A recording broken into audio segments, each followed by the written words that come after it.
It's 1986, Newark, and Michael Morrison is offered the opportunity of a lifetime. A new job, a fresh start with a secure future, as a cop. But Mike has no idea he's about to join what he calls the biggest gang in America. I'm Seren Jones, and this is Black and Blue, Behind the Badge, a story about what happens when you have to pick a side.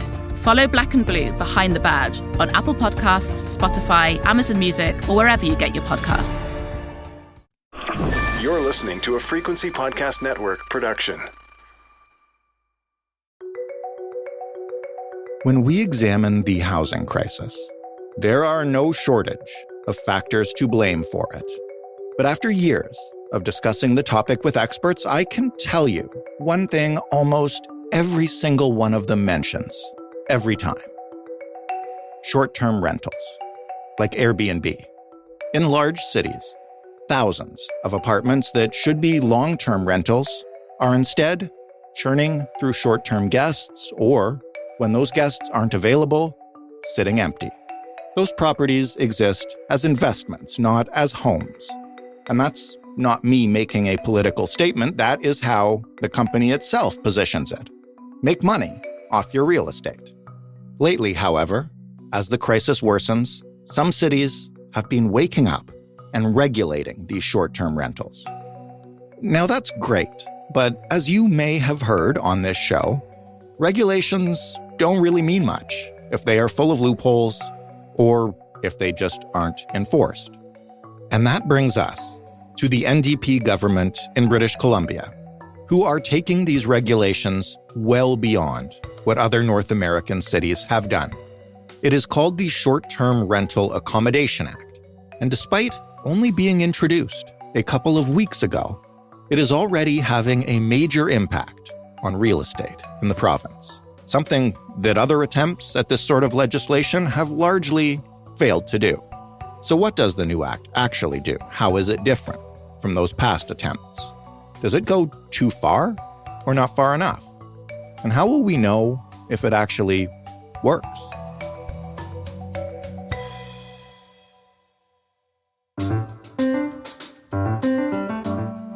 I'm Jordan Heath Rawlings. This is The Big Story. Ryan Hook is an award-nominated journalist with bylines in Vice World News, The Globe and Mail, Capital Daily, and, for this piece, Ricochet. Hey, Ryan. Hi, how's it going? It is going well. I'm excited to discuss this. We've covered Airbnb and short-term rentals on this program, and we've covered attempts to regulate them that maybe haven't worked so well. And is this one different? Yeah, I think this one is different in a lot of ways. You know, across Canada, I think a lot of municipalities and cities have tackled it in their own way. Whereas with this one, now we have an entire province kind of, implementing this sweeping plan to tackle it writ large, just across the province. Maybe just to set a baseline, what do we know by now about what short-term rentals and Airbnbs can do to housing in big cities like Vancouver and Victoria? Yeah, I mean, simply put, it just takes supply off the market, and it kind of incentivizes investors to invest, in the much more profitable short-term rental market. I was just talking to someone this past weekend who is selling a former Airbnb condo, and they were making upwards to $8,000 to $9,000 a year. Whereas if they put it on the long-term market, they were making, probably a third of that, $2,000 to $3,000. As we've realized the impact and as the housing crisis, I guess, has deepened, what have other levels of government tried to do with short-term accommodations? And can you give me an example or two before we get to why BC is different? Yeah, of course. So, a lot of municipalities have been implementing their own Airbnb rules. Victoria had its own since 2018. You had to register as a business. Even small places and resort communities like Tofino, you had to register as a business in order to have a short-term rental. And, New York was doing something similar as well that they implemented. So you had to get a license. And in my research for this story, I actually found out that in San Diego, they had a bit of a different system.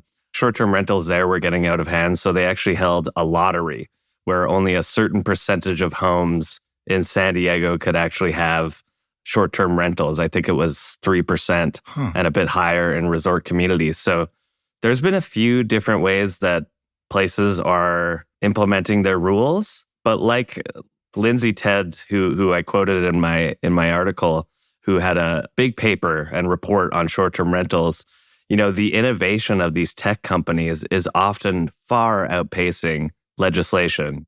And then when it comes out, you get this big shock from Airbnb companies and the people that have been utilizing them. And that's why we're talking today, because of this new legislation that, like I said at the beginning, I think goes a little bit further than other places. It's like kind of a sledgehammer. Can you explain the Short-Term Rental Accommodation Act? Yeah, there's a lot of aspects to it, but I think the most important are, the province is bringing in a principal residence requirement.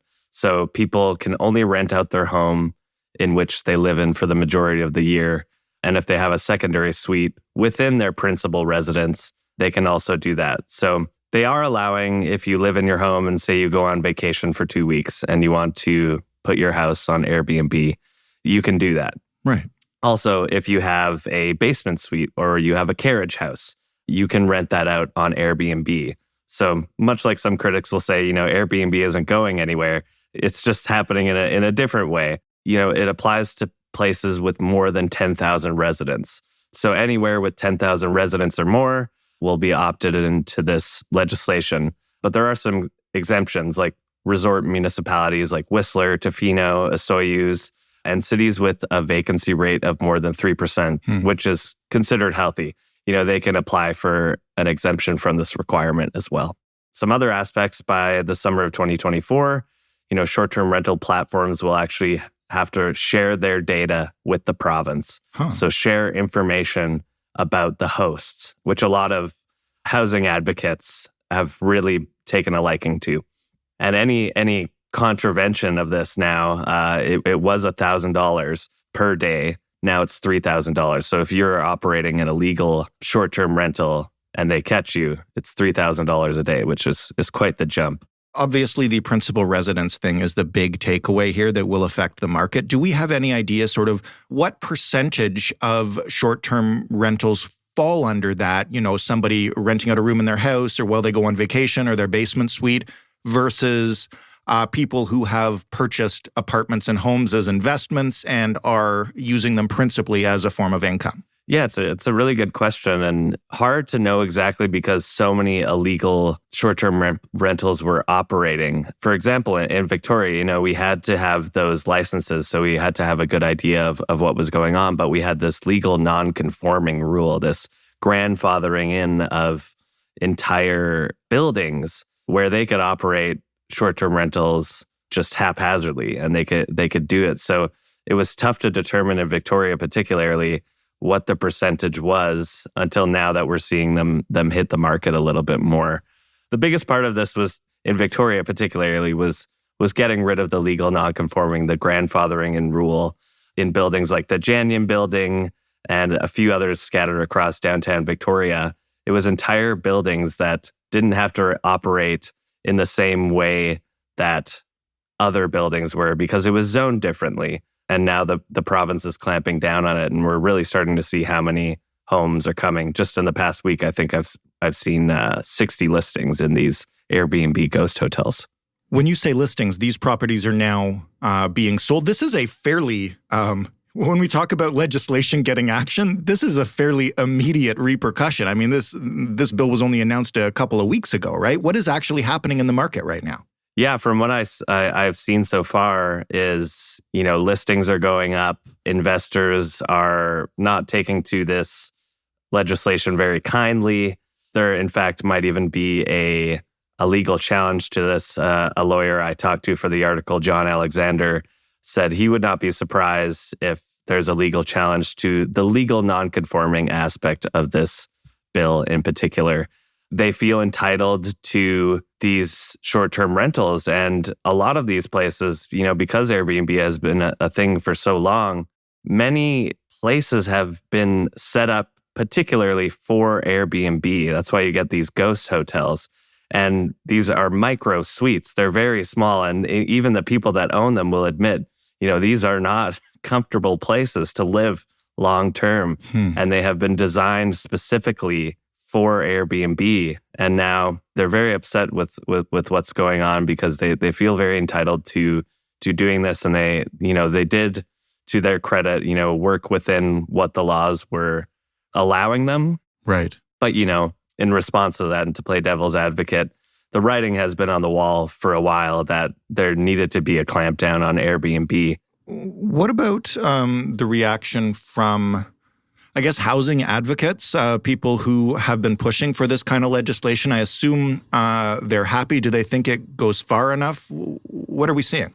Yeah, that's interesting because, housing advocates are quite hardened by any housing policy these days. Yeah, I guess so. So they're happy, at least the few that I have talked to are surprised by the legislation. Usually, we're in an era where governments are typically favoring housing investment over renters' rights.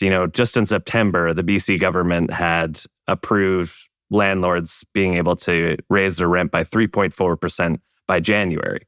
We're already in a space where people are struggling to make their rent and they're living paycheck to paycheck. And then you add inflation and grocery costs into that, and it's getting out of hand. 3.4% is detrimental. So Del Wilder, she is a UVic student who is studying law, and she owns a bunch of Facebook groups, or started a bunch of Facebook groups that are dedicated to fair housing practices. They share homes that are being rented out at a really affordable cost. It's a really great service that they're doing. And she is happy with it, but, doesn't think that it's going to have the overnight effect that maybe the premier or the housing minister of BC is saying that it might. My name is Jordan Heath Rawlings. I'm on a mission to help Canadians navigate their finances. Join me on In This Economy as I help you understand the systems behind your money problems so you can finally start thriving even in these unpredictable times. Listen to In This Economy at the Frequency Podcast Network or wherever you get your podcasts. Find your frequency.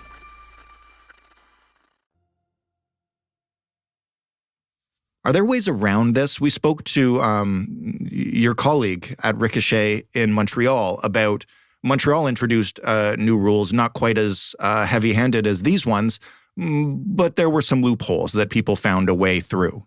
Yeah, from what I've seen, the loopholes and challenges are mostly, they could, by all means, go to the black market. The black market makes it sound scary, but it's actually probably just like a Facebook group. And there is a Facebook group, Vancouver Island Short-Term Rentals. So, they very well could rent it out on Craigslist, on these other forums. Mm-hmm. The one thing that was the loophole, especially in Victoria, was the legal nonconforming aspect.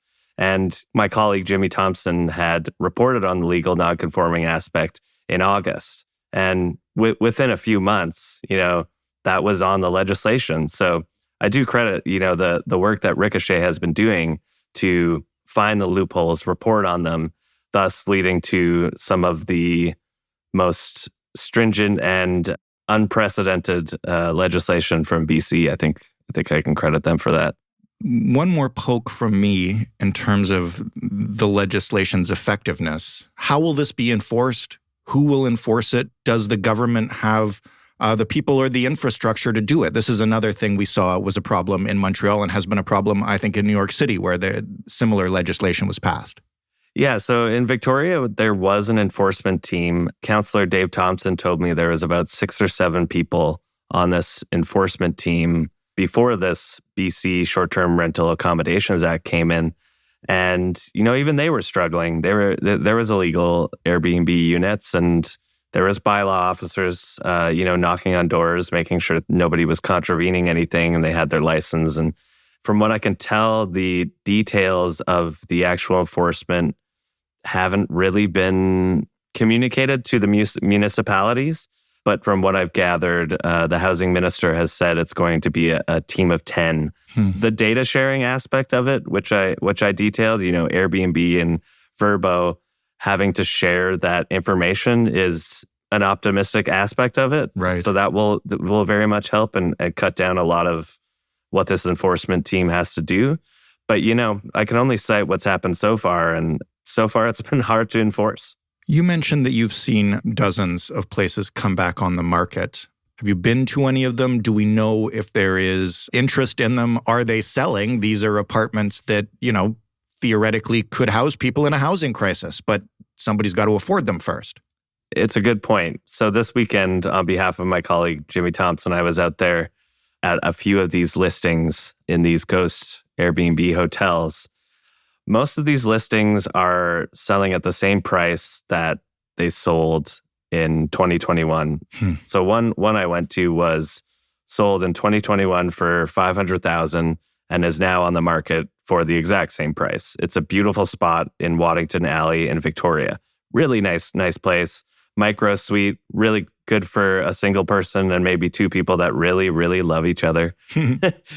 But, the agent told me this was also a place that sold in 2017 for $350,000. Right. So they have not, from what I've seen so far on Sunday, they haven't really decreased in price yet. And that is a good example because out of all of the places I went, I was out there for 4.5 hours. One person showed up. Wow.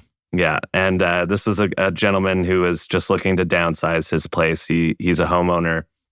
He has a 3-bedroom and he's just looking to downsize. Not your typical first-time home buyer couple, maybe young family. If this does have the intended effect, and presumably as more of these former Airbnbs come on the market and they don't sell, the price on those will drop. Yeah, I'm not a real estate analyst by any means, but from what I can gather of my research, I think that's what would happen. If these aren't selling, I can only assume that if these people really do want to sell, then they will have to drop the price. I mean, there was a gentleman in my story. He had a place in the Janyan building, which was a grandfathered-in building, a ghost hotel.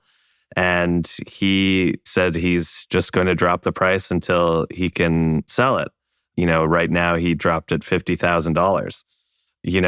I can sympathize with people that bought it, at those 2021 prices, $500,000, and them wanting to sell it back for $500,000.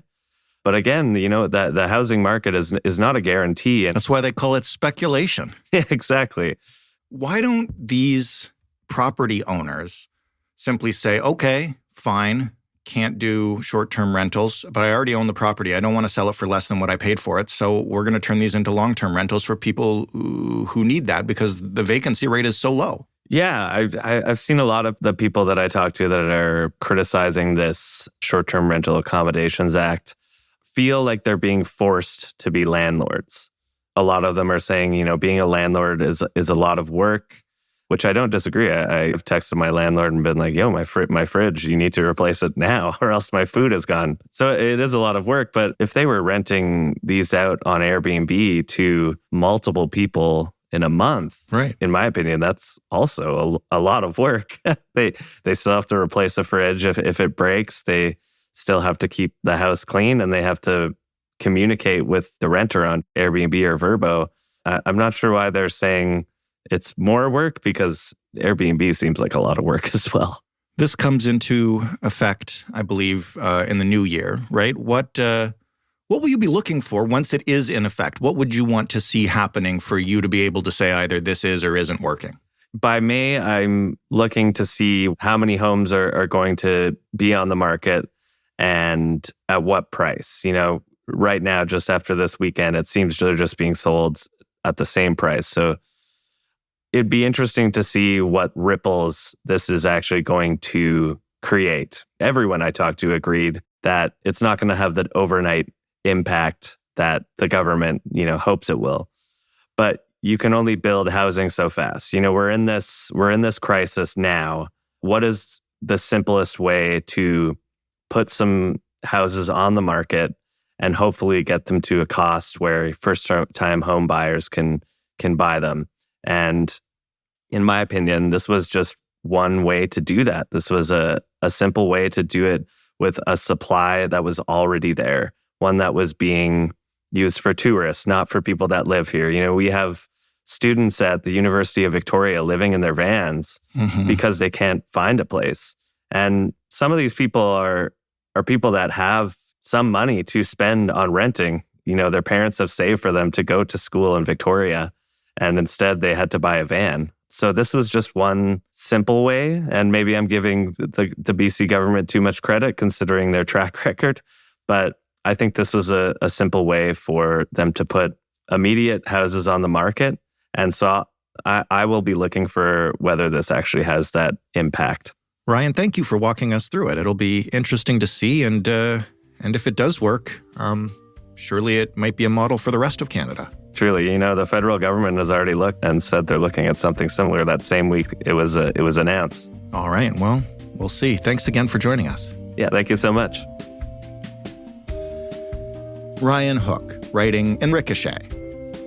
That was The Big Story. For more, you can head to thebigstorypodcast.ca, where you will find hundreds of episodes, including some where I don't have a cold and don't sound like crap, but thank you for sticking through it with us. You can also get in touch with us by finding us on Twitter at TheBigStoryFPN.